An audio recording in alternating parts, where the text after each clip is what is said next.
I was just doing some sparring yesterday, obviously, got a little bit of Velcro rash on my face, and I was having a chat with my sparring partner because we were going, man, look at the good rounds we get in, the minimal damage we take, and we started griping about our pet peeves in sparring. And one of the things which has bewildered me, just stunned me for years, and there are people here in Victoria doing it, there are people all around the world doing it, is when you have somebody really hurt in sparring and you continue to pressure, you continue to go after them, but you already know they're damaged.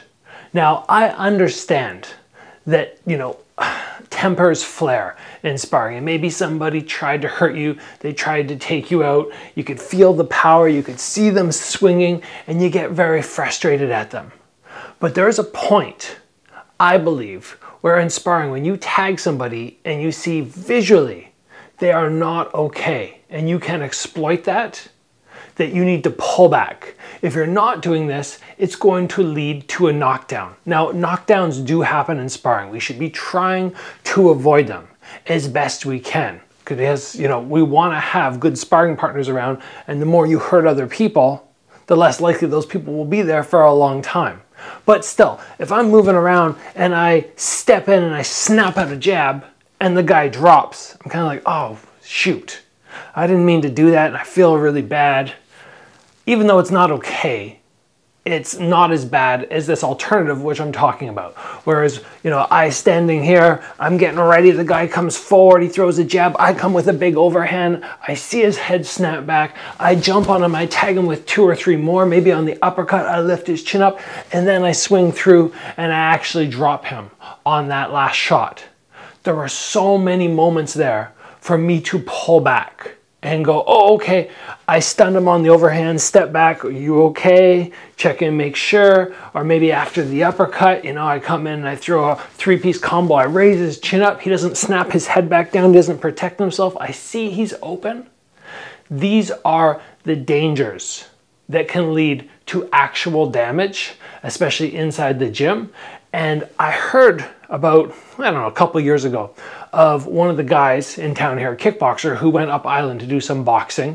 I've been up to this gym. They spar pretty hard, and I understand when I go, we're getting into some hard rounds, but he said, yeah, I went in there and in round number 1, I got dropped. But that wasn't it. Then I got dropped a second time in round number 1, and then a third time. And I'm going, why was the guy trying to knock you down multiple times? Why would you not pull back after that initial knockdown and be like, oh yeah, I can outskill this dude? So it kind of drives me nuts when I see things like this. I always try to pull back on my shots. If it's a body shot or something like that, I step in and I slam and I hear the guy grunt.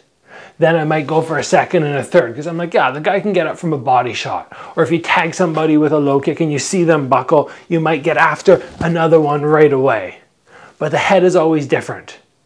And I urge everybody to recognize, if you have somebody noticeably hurt and they're not defending themselves intelligently, whether that be they turn their back or they're not able to get their hands back up, there's a point where you need to stop.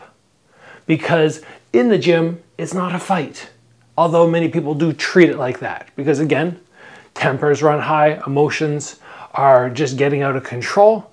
But when you can learn to go, okay, I have this guy hurt, I'm not going to take advantage, those are the best sparring partners. And that's why I've been able to spar with the same guys for years and years and years. And the amount of times we've actually damaged each other, I could count it on fingers.